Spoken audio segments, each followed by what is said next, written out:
Student, देखिए अपना जो टॉपिक चल रहा था संस्कृत व्याकरण का, वो चल रहा था उच्चारण स्थान।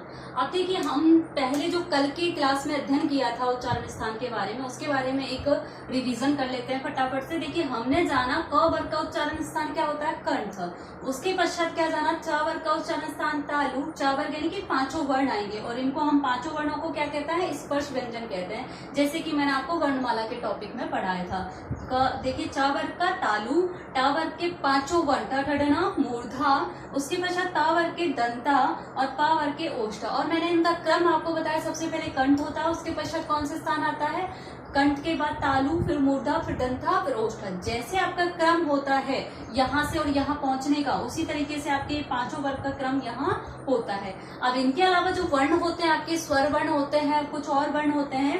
अब देखिए यहाँ पर कताओ मूद है, क्या ट्रिक याद करनी है स्वर वर्णों को याद करने के लिए, कताओ मूद, क स अ और विसर्ग और ह का उच्चारण स्थान क्या होगा आपका, कंठ होगा, यहाँ पर है। उसके पश्चात देखिए ई जो स्वर होता है उसका उच्चारण स्थान क्या होगा, तालु। इसमें से आपके कल ये वर्ण छूट गए थे, इनको आप उसमें जो कल का वर्ग है उसमें नोट कर लेना। से जो इस तरीके से जो से होता है उसको बोलते हैं तालव्य से, ठीक है। ये वाला से होता है इसको बोलते हैं मूर्धन्य से, षटकोण वाले से को। और आपका ये वाला स्लेट वाला से होता है इसको हम बोलते हैं दंतस्य से, इसको हम तालव्य से बोलेंगे। ये कल वर्ण छूट गए थे मूर्धन्य, इनको आप नोट कर लेना, और इसको हम बोलेंगे दंतस्य से, ठीक है। क्या बोलेंगे, दंतस्य से। अब देखिए उसके पश्चात मैंने आपको बताया था ऊ का उच्चारण स्थान क्या होता है, ओष्ठ, और री का और आपका र, और ये वाला मैंने आपको जैसे अभी बताया है ये मूर्धन्य से होता है, ये मूर्धा, इनका उच्चारण स्थान क्या होगा, मूर्धा। और द री और ये वाला से जो होगा स्लेट वाला से, ये दंतस्य से होगा, इसका उच्चारण स्थान क्या होगा, दंत, ठीक है। ये तो हमने कल पढ़ा था। एक हम ये तरीका है, हम इस तरीके से भी उच्चारण स्थान को अगर बार बार लिखकर प्रैक्टिस करेंगे तो याद हो जाएंगे। नेक्स्ट देखिए आज की क्लास में हम जानेंगे उच्चारण स्थान सूत्रों के माध्यम से कैसे याद करना है, ठीक है। अब देखिए इधर ध्यान दीजिए आप लोग, देखिए अकुह विसर्जनीय नाम कंठ, एक साथ मेरे साथ उच्चारण करोगे, अकुह विसर्जनीय नाम कंठ। अब देखिए यहाँ पर अकु का मतलब होता है अ, और यहाँ पर कु से मतलब होता है क वर्ग। क्या होता है, क वर्ग। क वर्ग में आपके पांचों वर्ण होंगे, क ख ग न, ठीक है। अब देखिए उसके पश्चात आपका क्या आता है, क्या आता है। उसके बाद आपका आता है विसर्ज। विसर्ज का मतलब क्या होता है, विसर्ग। इसका उच्चारण स्थान क्या होगा आपका, कंठ। क्या होगा प्यारे बच्चों, कंठ। अगर आपको सूत्र याद है, जैसे अकुह विसर्जनीय नाम कंठ, आपके माइंड में सूत्र याद है अकुह विसर्जनीय नाम कंठ, तो आपको अपने आप पता चल जाएगा। अगर इनमें से कोई वर्ण पूछ लिया आपसे, है का उच्चारण स्थान क्या है, अगर सूत्र याद है तो आप बता सकते हो कंठ। विसर्ग का उच्चारण स्थान क्या है, अगर आपको सूत्र याद है विसर्जनीय नाम कंठ तो बता सकते हो आप कंठ, ठीक है। अगर बहुत से बच्चों को ये प्रॉब्लम होती है कि संस्कृत के इतने लंबे लंबे सूत्र हमसे याद नहीं होते, तो मैंने आपके जो कल की क्लास में पढ़ाया था आप उस तरीके से भी याद कर सकते हो बहुत ही आसानी से। अब देखिए यहाँ पर ई का उच्चारण स्थान क्या होता है, तालु।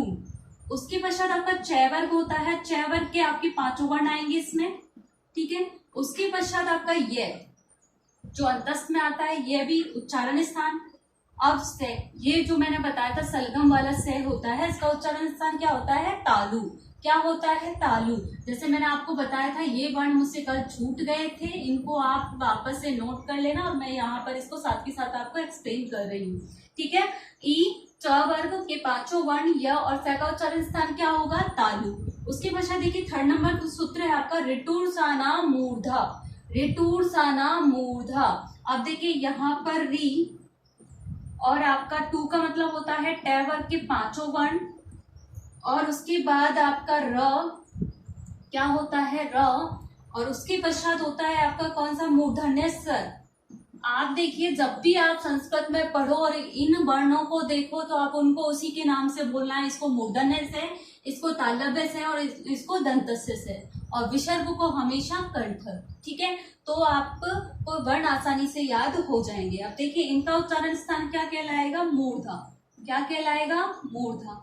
नेक्स्ट देखिए 4 नंबर का ऋतु लसानाम दंता, ली, और यहाँ पर तू का मतलब क्या होगा, त वर्ग के पांचों वर्ण, तय वर्ग के पांचों वर्ण ध्यान से सुनना है और ध्यान से ही आपको वर्क करना है, ठीक है।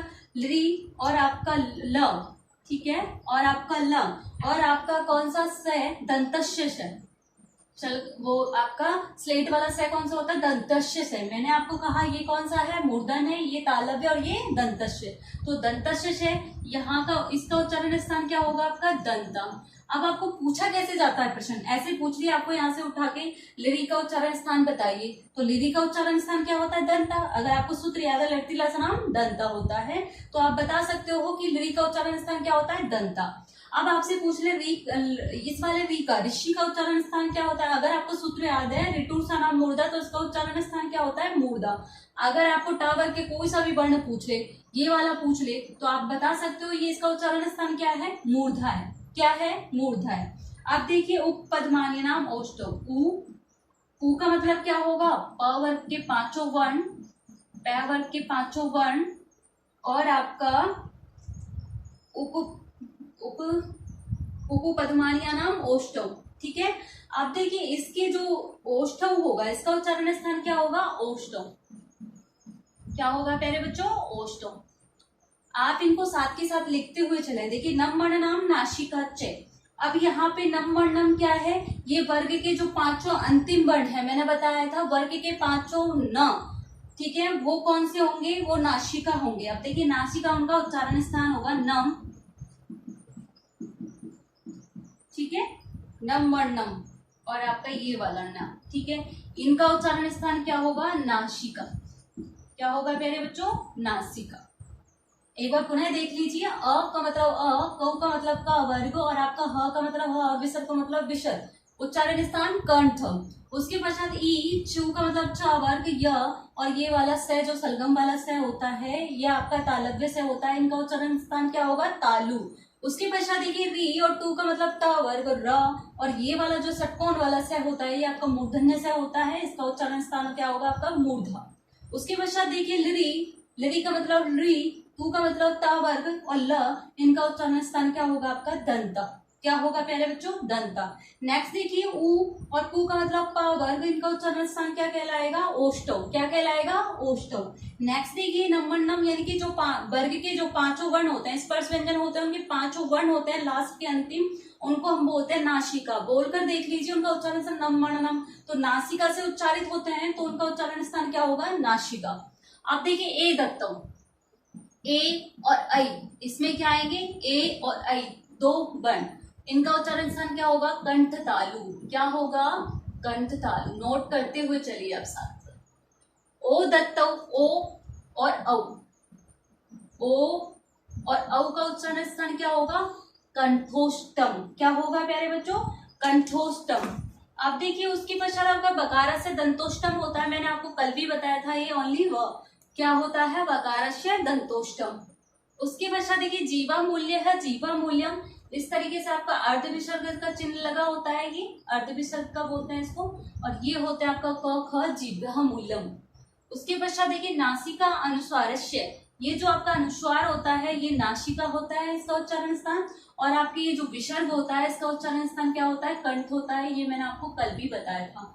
अब देखिए कल जो वर्ण मेरे से रह गए थे वो मैंने आपको यहाँ कवर करवा दिया है। जैसे आपका ये होता है मूर्धन्य श, ये होता है आपका तालव्य श, ये होता है आपका दंतस्य श, ठीक है। अगर आपको देखिए उस माध्यम से जो मैंने आपको कल बताया था उस तरीके से उच्चारण स्थान याद नहीं होते हैं, तो आप इनका अभ्यास करोगे लिख लिख करके और इनको याद करोगे, ठीक है। और अपनी कॉपी में इसका वर्क करोगे, सफाई से वर्क करोगे और साथ के साथ याद करोगे, और ठीक है। अगर आपको फिर भी कुछ समझ में नहीं आता है तो आप मुझसे पूछ सकते हो, ठीक है प्यारे बच्चों। Thank you.